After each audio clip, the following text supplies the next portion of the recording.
The bloom in the cosmetics industry during the first half of the 20th century created opportunities for African American businesses to succeed as they never could before, and allowed them to feel confident about entering the workplace. Their legacy is seen in the diverse array of cosmetics available today, continuing this sense of importance. Before the turn of the 20th century, cosmetics were given the stigma of only being used by prostitutes. This generation of women only wore a touch of red on their cheeks and lips for a natural and high-class look. They would never be seen purchasing these products in public, so they used the back doors of stores that carried them. With the development of the movie industry, the next generation of girls rejected the look of their mothers and desired the bold look of the cinema stars. At the same time, with increasing urbanization, Americans had more leisure time. Along with this came the development of stores for more than just necessities. The Sears Roebuck catalog allowed for Americans all over the country to have luxury items delivered to them. The upscale Chicago-based department store Marshall Field & Company's motto was, "Give the lady what she wants." Companies like these led to an era of conspicuous consumerism, during which all the new glamorous products became available to women. Women wanted to feel luxurious and express themselves like the movie stars of the time. One way they did this was by openly purchasing cosmetics. They began to purchase upscale makeup such as Elizabeth Arden and Max Factor. Brands like these were sold in department stores, giving the upper-class women a sense of status and prestige. Cosmetics could now be mass-produced because of technological advancements such as the roll-up lipstick tube and the establishment of the FDA during the Progressive Era, which created safer products to purchase. Another reason for this boost in the industry was the call to work during World War I and the added confidence cosmetics gave to women to go into the workplace. As nice clothes made men feel ready to work, cosmetics did for women. While many were excited about this new industry of luxury, only one audience was targeted. These products only came in a certain palette, could only work properly on certain hair, and were only advertised to a certain audience, upper-class white women. During World War I, the need for jobs led to the Great Migration of African Americans to the North to work. Later in the 20s, the Harlem Renaissance, or a rebirth in black culture, occurred. It was a time where the African American population began to express themselves through literature, art, and music, and make a mark on mainstream society. The combination of African Americans entering the workforce and beginning to create a culture of their own led to the African American cosmetics market. It was not until the 20s that African American cosmetics companies began to pop up. The first big company was Poro, created by Annie Malone.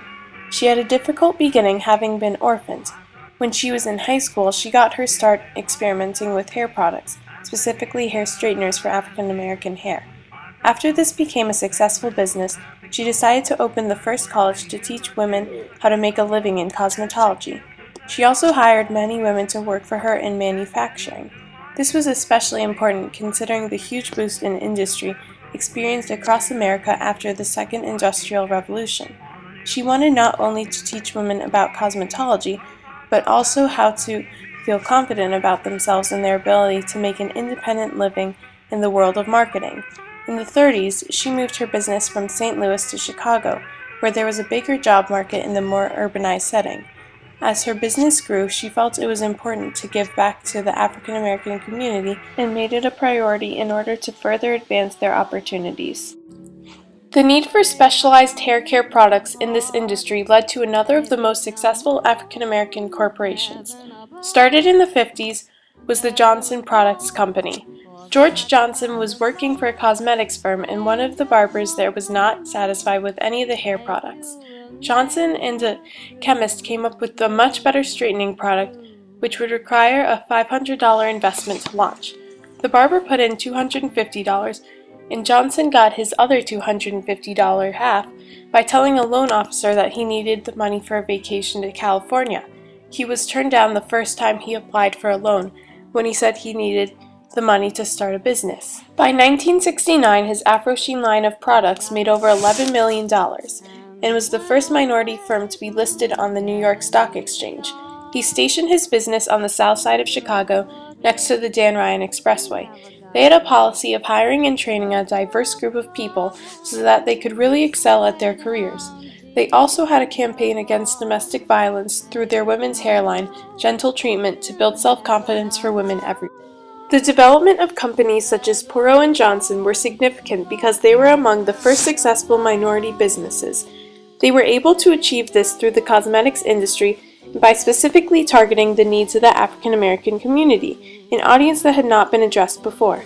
The first minority business to be publicly traded on the New York Stock Exchange was Johnson, and Poro College was the first college to teach African American cosmetology. Both used their success to provide opportunities for the African American community, and Poro specifically for the African American women. These companies were not only financially successful, but they also opened a whole new industry and created many new jobs.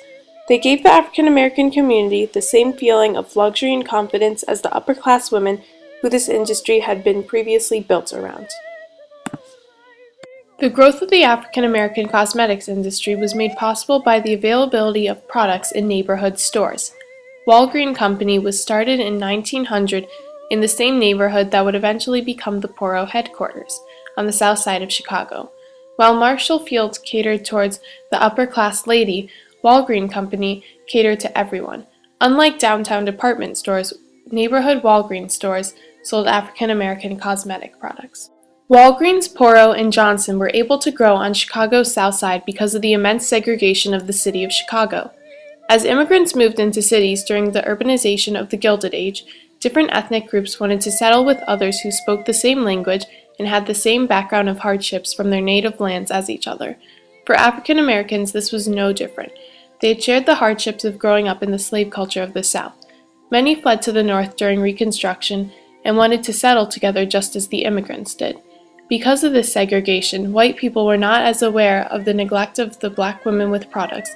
Because of neighborhood segregation, whites would have been ignorant to the lack of products for African Americans or even the need for them, because they would not have seen what was going on in their neighborhoods.